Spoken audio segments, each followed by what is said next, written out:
Have you ever wondered if the stars could explain why you feel so alone?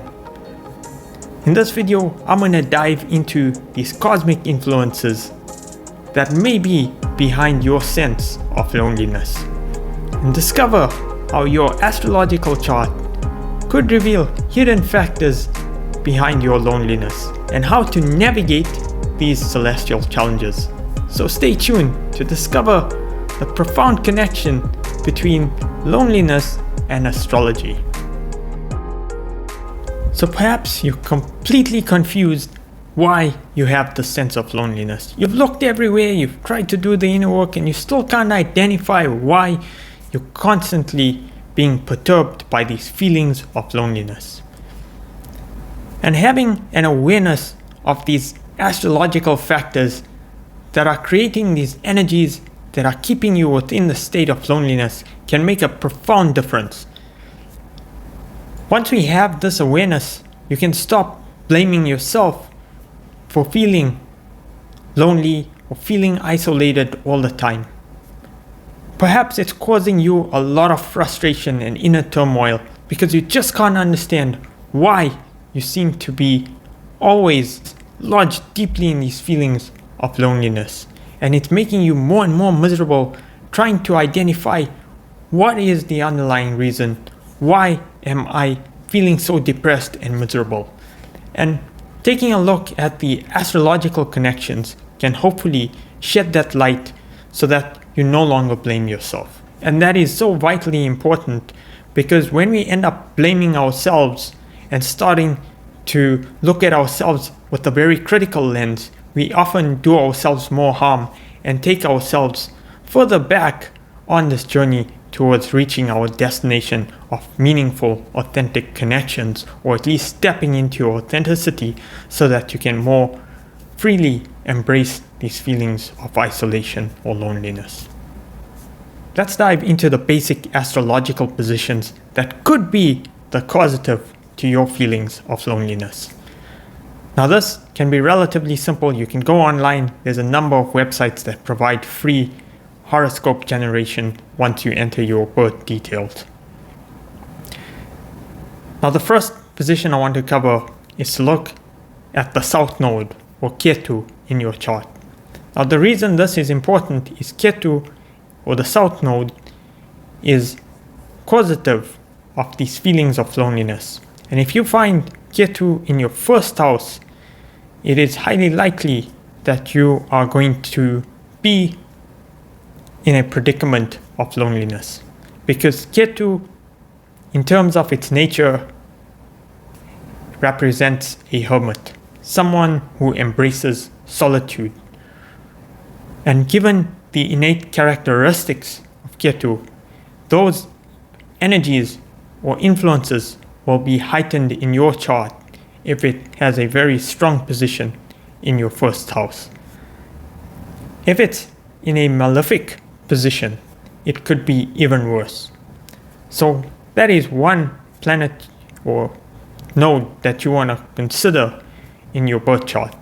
The other position that you may want to consider is your 12th house. Your 12th house is often the house that is associated with solitude. So having Ketu in your 12th house could also be causative of your feelings of loneliness. However, Ketu, because it symbolizes the hermit, you could be a very spiritually advanced person if it is positioned in your 12th house. So although you may be feeling lonely, you may have that spiritual element that could bridge that gap and leave you feeling less and less lonely by taking you further on the spiritual ladder. The second planetary position we want to consider is your position of Saturn in your house, in the houses. Specifically, you're looking at Saturn's position either in your 12th house, once again because the 12th house is associated with this feeling of solitude. Having Saturn in that house, which is symbolic of solitude and being solemn, serious, generally can be causative of your feelings of loneliness. The other aspect you want to consider is whether Saturn has a vision on the 12th house, meaning does it have an aspect on your 12th house. And if it does have an aspect on your 12th house, it could also give rise. Remember, with Saturn, whichever house it aspects or has a vision upon, that is the house that it will have a negative influence on. So if it has an aspect on the house, it will probably leave you with this feeling of loneliness, but having a sense of loneliness with a very adverse reaction to it. Whereas if it's situated in that house, it could enhance the position. So although you may feel lonely, you could be very much satisfied or still very capable of navigating these feelings of loneliness. The third and final astrological position is you want to consider whether the moon is situated in your 12th house or if it has a vision or aspect on your 12th house. Now, moon represents mind, and like I said, the 12th house represents solitude. So having the moon in your 12th house could be giving rise to those feelings of loneliness. And if it's situated in a malefic position, it could be that much worse. So there you go, a very basic understanding of the astrological connections that could be giving rise to your loneliness.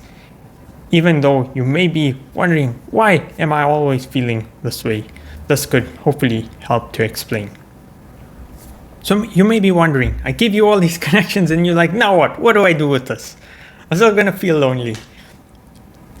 Like I mentioned in the first part, at least you don't blame yourself. You understand that there are forces that are influencing your life in order to create the sense of loneliness.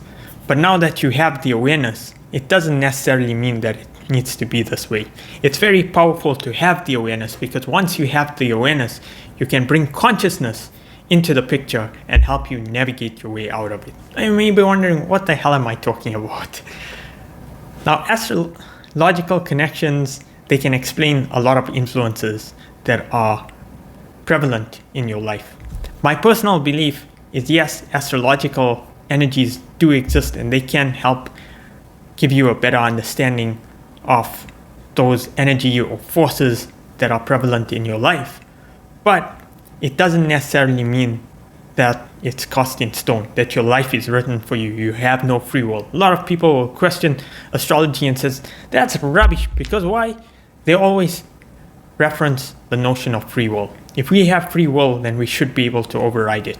Now, my understanding is that if you take a very unconscious approach to life, you are not consciously aware of how you are navigating your life, it will lead you to becoming a victim to these energies.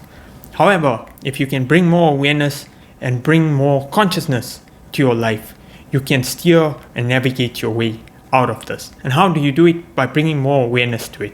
Starting to recognize each time you start to feel this way, that it's not my fault. These are the energies. I can shift it. I can exercise free will in order to maneuver my life in the direction that I want it to go. I can start to bring in awareness and consciousness to creating those relationships that I want in my life.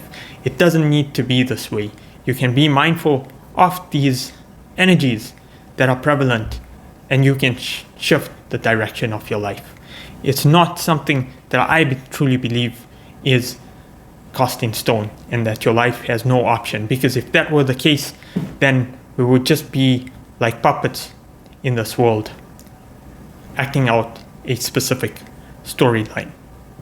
And I don't think that is the case if the law of free will exists. So now you have a reason to be angry at the stars, screaming, I know why! You are the causative of my feelings of loneliness. No, I'm just kidding. Now, hopefully you have a better understanding behind the connections between your sense of loneliness and the astrological positions. If you're looking for more help navigating these feelings of loneliness, be sure to watch the other episodes in my Navigating Loneliness series. And as always, thank you so much for watching. Please do like, share, and subscribe. And leave your comments in the comment section. With that, I hope to see you in my next video.